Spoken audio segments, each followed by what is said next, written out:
Hi everybody, welcome back to Crafting with Slavie, where we make cards and other paper crafts. In today's card video, we get to make these beautiful cards. I'm super excited because it's a full panel shaker and I've been wanting to try this technique for a really long time. So I was super happy to get the opportunity to do so. So here I am just doing a little bit of ink blending on some colored cardstock using some distress oxide inks. The colors are on the screen and they're listed below as well.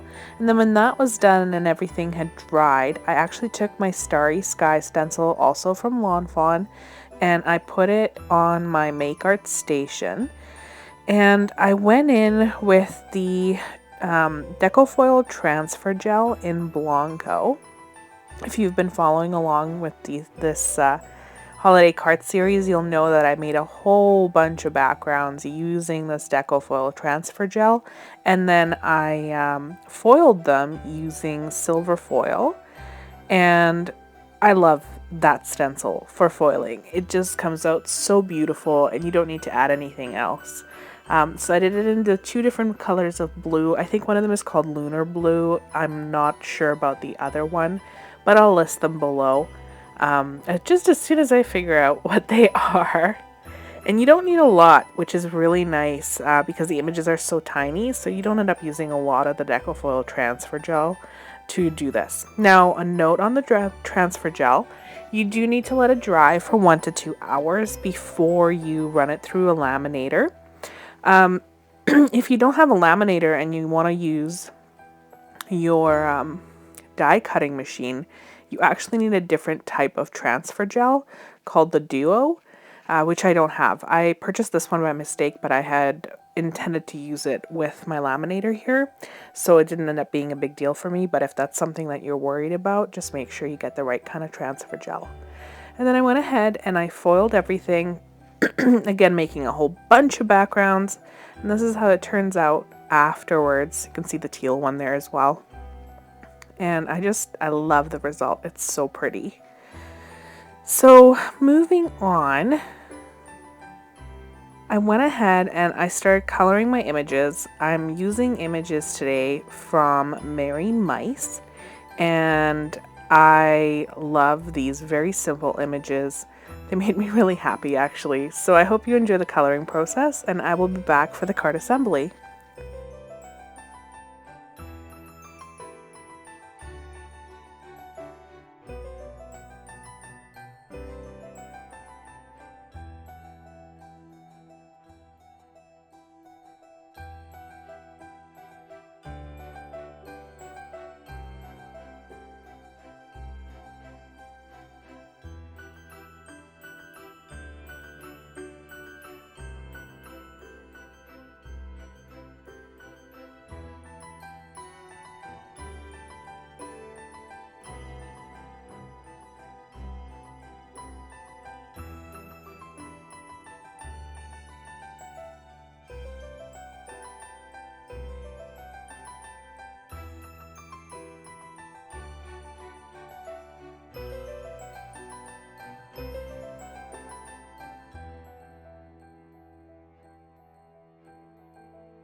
Alright, so that's the end of the coloring. I have to say, all these ornaments, I got through coloring all of the images before I realized that I had no ornaments for the mice to be putting on the tree. So then I went ahead and I stamped them out by hand, colored them, and then I actually hand cut them out, fussy cut them out, which, if you've been following me for a while, you know is not my favorite thing to do, but I didn't want to boot up the scan and cut. I just didn't think it was worth it. So then I went ahead and stamped 2 greetings, hope your holidays are, and merry and bright from the same stamp set. And I actually got to use my dual heat wow embossing gun here for the first time, which was kind of an experience. After turning it off, it definitely started to smoke. I don't know, but it seemed to work just fine. So hopefully that's just like a new machine kind of thing. And then with these panels, I did cut them down about 1/8 of an inch on each side, just to give me a nice border. And here I'm actually cutting down some packaging to create my full panel shaker. Now, since I have been wanting to start doing full panel shakers, I've been saving all of my packaging from my Lawn Fawn stamps because I do take them out of the packaging. And that's what I used here, so that was great. This is 4.5 by 5 3/4, I believe, and I'm using 1/8" score tape around all the edges. And what I'm gonna do next is I actually got this new We Are Memory Keepers glass mat, which is awesome. It's supposed to be meant for cutting. I have the Tim Holtz one, but it does not compute very well with me trying to shoot videos, so this one seemed like a really nice in-between. I have to say, so far, I really love it for video making. It doesn't take away from you guys being able to see everything.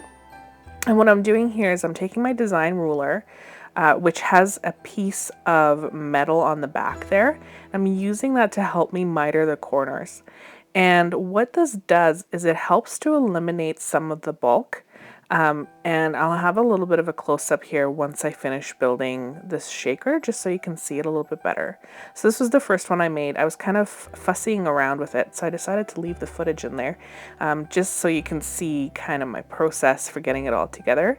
And I have to say, the We Are Memory Keepers glass board thing, it held up really well. There was no scratches that I could find on there, so that was really exciting, and I can't wait to use it more in my crafting.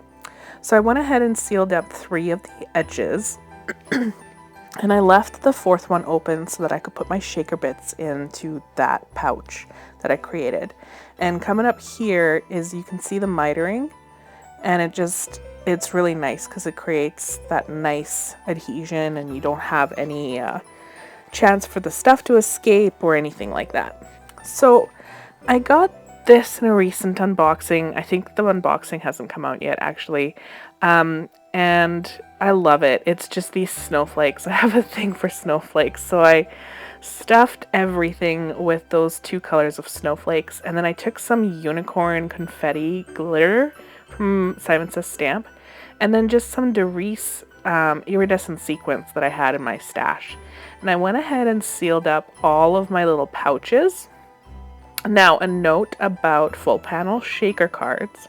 When you are adhering these panels to your card base, I seem to remember reading somewhere that you should leave a little bit of a space around the edge. So when I went to go adhere them, I only put glue on the paper part, but not on the actual packaging part, to make sure that it had a little bit of give so that those shaker pieces could move around. Here I am glittering the heck out of everything that should be shiny, because, you know, that's my new MO. Why not?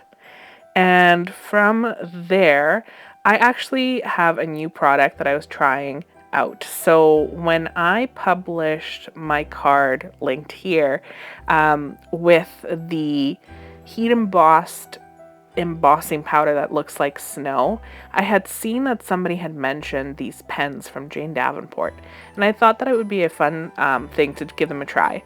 And then here I'm using everyday sentiment banners from Lawn Fawn as well to just cut out these sentiments. And I just want the flag end on one side of each sentiment, and you'll see why in just a second.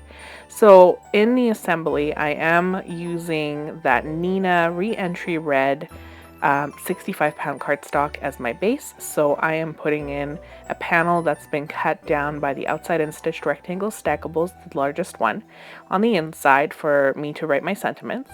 And then I'm adhering those panels, and you'll see that I left a little bit of room to give that shaker the ability to move. And then I went ahead and started adhering all of my things to the front of the card. Now, I've mentioned this before, I mass produce cards kind of I at least make 2 every time I make a card, just so I have some back stock. And I made 4 of these, so that's why there's 2 different colors of blue. And I just love it. It came together really quickly. It was nice. And yeah, so I just moved the sequence around so that I could adhere things properly. And because we are adhering paper to plastic, I like to use liquid adhesive. I just find that it's a really great adhesive. Once it sets up, it doesn't come apart, which is really nice, and that's what I want.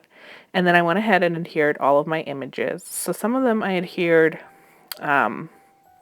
like away from the card, and away from the card, and then I just stuck them down so that I would have larger images basically to stick down.